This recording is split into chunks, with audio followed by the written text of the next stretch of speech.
Hello friends, welcome to my channel. আজ আমি নিয়ে এসেছি বাঙালিদের একটি অতি প্রিয় এবং লোভনীয় স্বাদের এঁচোড় চিংড়ির রেসিপি। বাজারে এখন খুব সহজেই টাটকা এঁচোড় পাওয়া যাচ্ছে।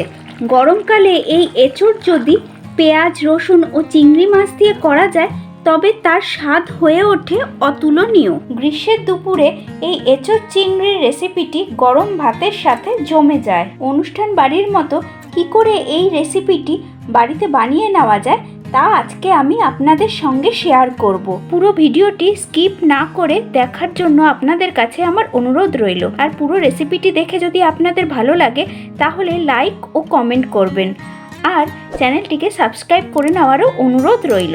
পাশে থাকা বেল আইকনটিও প্রেস করে নেবেন, যাতে আমি যখন এরকম আরও নিত্য নতুন ভিডিও দিতে থাকবো তার নোটিফিকেশন আপনাদের কাছে খুব সহজেই পৌঁছে যাবে।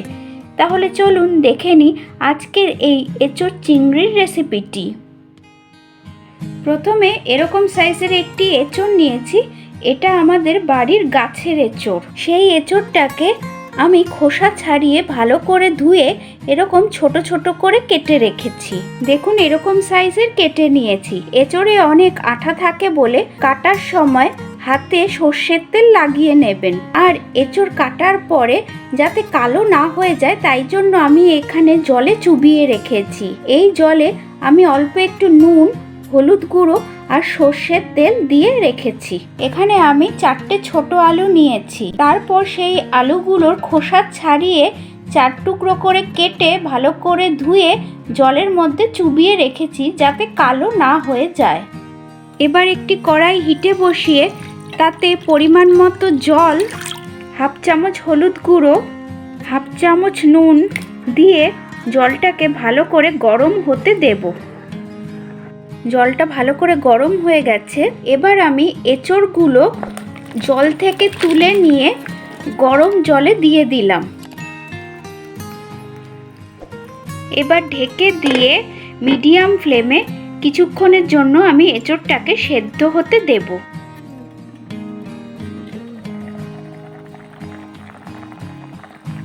দেখুন এঁচোড়টা সেদ্ধ হয়ে গেছে। দেখুন এঁচোড়টা ঠিক এরকম সেদ্ধ হবে, বেশি গলেও যাবে না, আবার খুব ভালো করে সেদ্ধও হয়ে যাবে।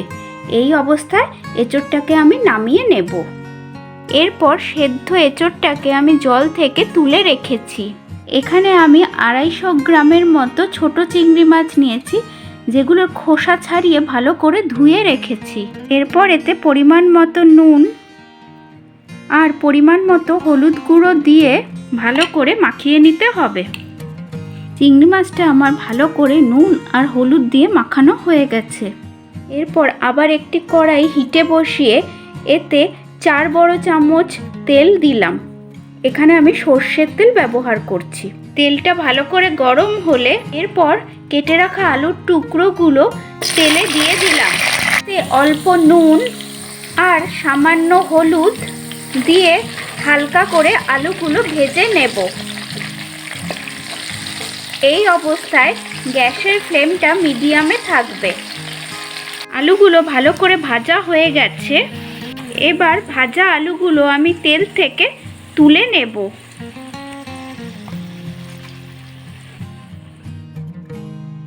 এবার আমি সেদ্ধ এঁচোড়টাকেও হালকা করে ভেজে নেব।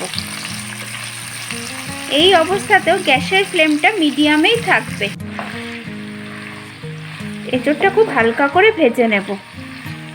আমি এখানে এঁচোড়টাকে কড়াইতে সেদ্ধ করেছি।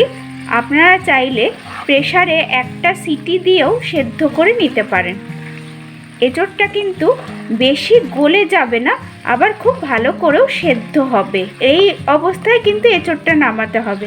দেখুন আমার এঁচোড়গুলো আমার হালকা করে তেলে ভাজা হয়ে গেছে। এবার তেল থেকে তুলে নিচ্ছি।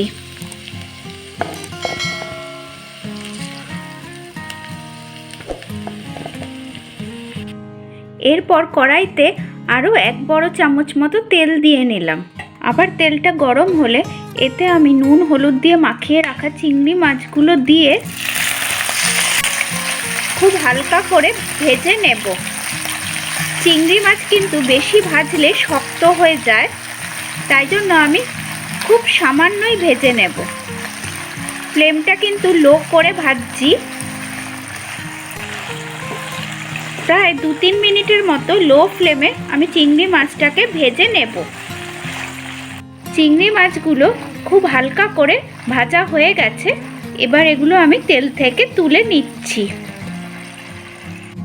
চিংড়ি মাছগুলো যেই তেলে ভাজলাম সেই তেলেই 1/2 চামচ গোটা জিরে, একটা শুকনো লঙ্কা, একটি তেজপাতা যা 2টো টুকরো করে দিয়েছি, 1 টুকরো দারচিনি, 3টে ছোট এলাচ, 2টো লবঙ্গ ফোড়ন দিলাম।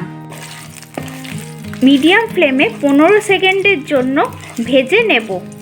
ফোড়নের সুগন্ধ বের হলে 4টে ছোট পেঁয়াজ, তা আমি কুচিয়ে রেখেছি, তা দিয়ে দিলাম। এবার পেঁয়াজটা ভালো করে ভেজে নেব। আমি এখানে পেঁয়াজের স্লাইস ইউজ করেছি, আপনারা চাইলে পেঁয়াজ বাটাও ব্যবহার করতে পারেন। পেঁয়াজটা ভালোভাবে ভাজা হয়ে গেলে এতে 1 চামচ রসুন বাটা আর 1 চামচ আদা বাটা দিয়ে মিডিয়াম ফ্লেমে হালকা করে ভেজে নেব। আদা রসুনটা পেঁয়াজের সাথে প্রায় 1 মিনিট ভেজে নিতে হবে। যখন আদা রসুনটা ভালো করে ভাজা ভাজা হয়ে যাবে ও তার কাঁচা গন্ধটা চলে যাবে, এরপর এতে একটা মাঝারি সাইজের টমেটো কুচি দিলাম আর খুব সামান্য নুন দিয়ে মশলাটা একটু নাড়াচাড়া করে নিচ্ছি। যখন টমেটোটা একটু নরম হয়ে আসবে তখন এতে 1/4 কাপ মতো জল দিলাম। এরপর এতে 1 চামচ ধনে গুঁড়ো, 1 চামচ জিরে গুঁড়ো, 3টে কাঁচা লঙ্কা বাটা, 1/2 চামচ হলুদ গুঁড়ো আর 1 চামচ কাশ্মীরি লঙ্কা গুঁড়ো দিলাম। এবার মশলাটা একটু ভালো করে কষিয়ে নেব। আমি এখানে কাশ্মীরি লাল লঙ্কা গুঁড়ো ব্যবহার করলাম, এতে গ্রেভির কালারটা খুব ভালো আসবে। যত ভালো করে মশলাটা কষানো হবে তত কিন্তু টেস্ট ভালো আসবে। এরপর এতে আমি পরিমাণ মতো নুন দিলাম।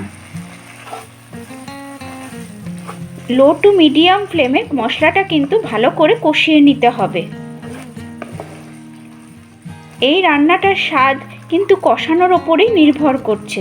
যত ভালো করে কষানো হবে ততই রান্নাটার স্বাদ বৃদ্ধি পাবে। মশলাটা কষানোর জন্য আমি এতে আরও 1/2 কাপ মতো গরম জল দিলাম। রান্নায় চেষ্টা করবেন সবসময় গরম জল ব্যবহার করতে, এতে রান্নার টেস্ট অনেকটাই বেড়ে যায়। এরপর এতে ভাজা আলুগুলো দিয়ে দিলাম। ভাজা আলুগুলো মশলার সাথে ভালো করে কষিয়ে নেব। এতে আলুগুলো আরও সেদ্ধ হয়ে যাবে। যেহেতু আমি আলু আগে থেকে সেদ্ধ করিনি, খালি ভেজে নিয়েছিলাম, তাই এই সময় মশলার সাথে দিয়ে ভালো করে কষিয়ে নিচ্ছি। আপনারা যদি আলু আগে থেকে সেদ্ধ করে নেন সেক্ষেত্রে আলুটা আরও পরে যোগ করবেন। এরপর এতে 1 চামচ চিনি দিয়ে আরও কিছুক্ষণের জন্য মশলাটাকে ভালো করে কষিয়ে নেব। এই অবস্থায় ফ্লেমটা মিডিয়ামে থাকবে। মশলাটা যখন ভালো করে কষে আসবে ও মশলাটা থেকে তেল ছেড়ে আসবে তখন এতে ভাজা এঁচড়গুলো দিয়ে দিচ্ছি। ভালো করে এঁচড়ের সাথে মশলাটাকে মিশিয়ে নিতে হবে। আরও এতে 2 কাপ মতো গরম জল দিয়ে দিলাম। এই অবস্থায় মিডিয়াম ফ্লেমে এঁচড়টাকে আমি মশলার সাথে আরও 2 মিনিটের মতো রান্না হতে দেব। প্রায় 2 মিনিট পরে এতে আমি ভেজে রাখা চিংড়ি মাছগুলো দিয়ে দিচ্ছি। ভালো করে মিশিয়ে নেব। চিংড়িটা দেওয়ার পর আর বেশিক্ষণ রান্না করব না, তাহলে চিংড়ি মাছটা শক্ত হয়ে যেতে পারে। প্রায় 1 মিনিটের মতো এটা আমি লো টু মিডিয়াম ফ্লেমে রান্না করে নেব।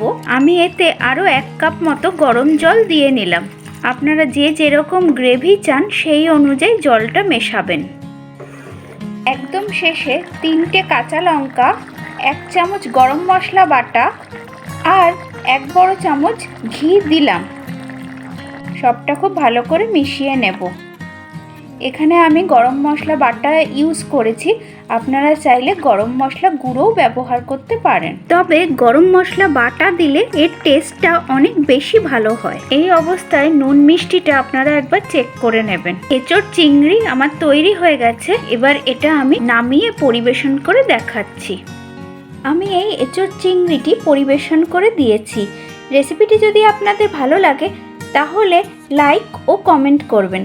আর আমার চ্যানেলে নতুন হয়ে থাকলে চ্যানেলটিকে সাবস্ক্রাইব করে নেওয়ারও অনুরোধ রইল।